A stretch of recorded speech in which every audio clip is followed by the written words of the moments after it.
Last April, the U.S. Air Force launched an investigation after highly sensitive top-secret documents that Airman First Class Jack Teixeira posted to a Discord server migrated to other social media networks, including Twitter, now of course called X, and then spread virally. Here's an excerpt I did at the time that highlights some of the Pentagon and intelligence agency secrets that were compromised by this leak. According to reporting by the investigative consortium Bellingcat, the documents originally appeared on 3 Discord servers in early March. The 100 pages of documents were crudely photographed. They're wrinkled and show other things like the box for a hunter's scope and a bottle of Gorilla Glue.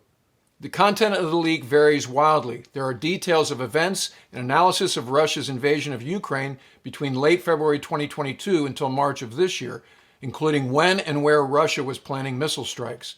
There are maps of hotspots like Bakhmut and Kharkiv. There's a delivery timetable for Western munitions to Ukraine. There are lists of Ukrainian air defense assets, including a calendar of ammunition expenditures. And there's a document called CIA Operations Center Intelligence Update that is marked top secret. The documents also contain incredible and sort of random revelations like the U.S. has been spying on Ukrainian President Zelensky as well as South Korea. They also contain detailed analysis of UK policies in the South China Sea region and the activities of a terrorist leader in Yemen. And perhaps most alarmingly, they show that Russia came close to shooting down a British RC-135 spy plane. As reported by the Washington Post at the time, additionally, the leak revealed that the U.S. intelligence agencies were aware of up to 4 additional Chinese spy balloons. The Chinese spy balloon that flew over the United States this year, called Kalin 23 by U.S. intelligence agencies, carried a raft of sensors and antennas the U.S. government still had not identified more than a week after shooting it down, according to a document allegedly leaked to the Discord server by Teixeira. U.S. officials had another reason to panic when they saw what Teixeira had stolen. Every piece of intelligence offered some hints as to how spy agencies had obtained it, threatening valuable sources of the information and endangering the people who passed secrets to U.S. spies. One document identified a little-known advanced satellite system for capturing images of objects on the ground. U.S. officials also said that outing the system could make it more susceptible to Russian jamming or interference. Another document identified a person who gave details to the Dutch military intelligence agency about Ukraine's plan to blow up the Nord Stream natural gas pipelines. That information, once exposed, risked the life of the source, Dutch officials feared. The 21-year-old Teixeira has been behind bars since his April arrest under the Espionage Act. He was charged with unauthorized retention and transmission of classified national defense information. He has pleaded not guilty and no trial date has been set. Now the Air Force has just made public the after-action report behind the leak investigation. The report was actually completed in August, but the Air Force didn't notify Congress and disclose the findings publicly until they found out that the Washington Post was publishing a multi-part series about the leaks. Investigators uncovered that before Teixeira enlisted in the Air Force, he was an avid video gamer who played violent shooter games like Grand Theft Auto and Call of Duty. His desire to join the military came with an obsession with weapons and a strong desire to show his circle of friends, both real and online, how much he knew about them. In time, Teixeira's online world eclipsed the real one, and his need to impress wasn't directed to the U.S. Air Force, but to a group of people on a Discord server he'd never met in person. Let me read you parts of the report. Airman First Class Teixeira enlisted in the Air Force on 26 of September 2019, and his top secret sensitive compartment information, TSSCI, background check was adjudicated on the 29th of June 2021. On the 1st of October 2021, he was assigned to the Massachusetts Air National Guard as a Cyber Transport Systems apprentice and began the first of 2 consecutive in-place Title X tours, which basically means he had both a state and federal chain of command, which caused some administrative complications that will come into play later. As a computer IT specialist in the 102nd Intelligence Support Squadron, 102 ISS, Airman First Class Teixeira had access to numerous classified systems, including the Joint Worldwide Intelligence Communication System, JWICS, a TSSCI platform to perform systems maintenance. The report states that the evidence indicates the primary cause of the unauthorized disclosure is the alleged actions of one individual, Airman First Class Teixeira. However, there are also a number of factors categorized in the report as either direct or indirect that contributed to the unauthorized disclosures. The main direct factor has to do with a program where IT specialists in Teixeira's command were encouraged to receive weekly intelligence briefings to better understand the mission and the importance of keeping the classified networks operating. Here's an excerpt from a command presentation on the program given by Colonel Enrique Davallo, the commander of the 102nd Intelligence, Surveillance, and Reconnaissance Group. And when we talk mission, I think it's important for all of us to understand our purpose, why we do what we do, and how it fits into the bigger picture of national security. But I'm not the only person thinking that. So in the coming months, our wing leadership team will be rolling out classified threat briefings for all cleared wing members so that you can better understand the depth and breadth of the global security environment for which we must be prepared. The report states that what they called the Know Your Why program was improper in that it provided higher-level classified information than was necessary to understand the unit's mission and created ambiguity with respect to questioning an individual's need to know. Now, following the creation of the Know Your Why program during the summer of 2022, the report outlines that Airman First Class Teixeira was observed viewing intelligence content on TS-SCI websites. His supervisor was informed, but the incident was not documented in writing. Then on the 15th of September 2022, a unit member noticed Airman First Class Teixeira again viewing intelligence products and saw him writing information on a post-it note. Teixeira was confronted about the note and directed to shred it. However, it was never verified what was written on the note or whether it was shredded. His supervisor and another unit member documented the event via Memorandum for Record, MFR. That's an acronym you'll see a number of times in this report.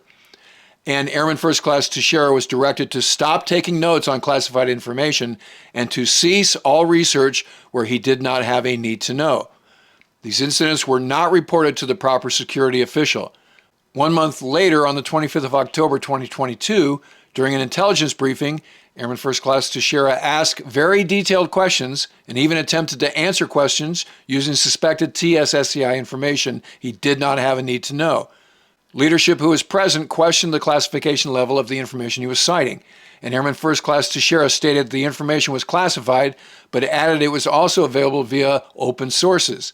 Contrary to his assertion, the information was not believed to be publicly available, and Airman First Class Teixeira's supervisor was again advised of his suspected intelligence-seeking behavior. Airman First Class Teixeira was again ordered to cease and desist intelligence deep dives. This third incident was documented with another MFR, but again not reported to the proper security official. On the 30th of January 2023, a unit member observed Airman First Class Teixeira viewing intelligence content again after being previously ordered to cease and desist. The supervisor was informed, an MFR was written, and more senior members of the squadron's leadership were made aware of 3 of the 4 preceding incidents.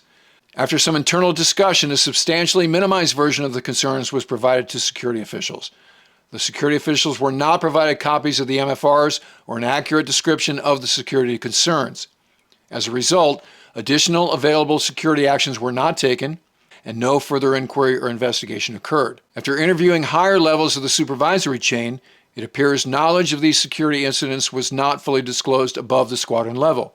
Based on the preponderance of the evidence gathered during the investigation, 3 individuals in the unit who understood their duty to report specific information regarding Teixeira's intelligence-seeking and insider threat indicators to security officials intentionally failed to do so.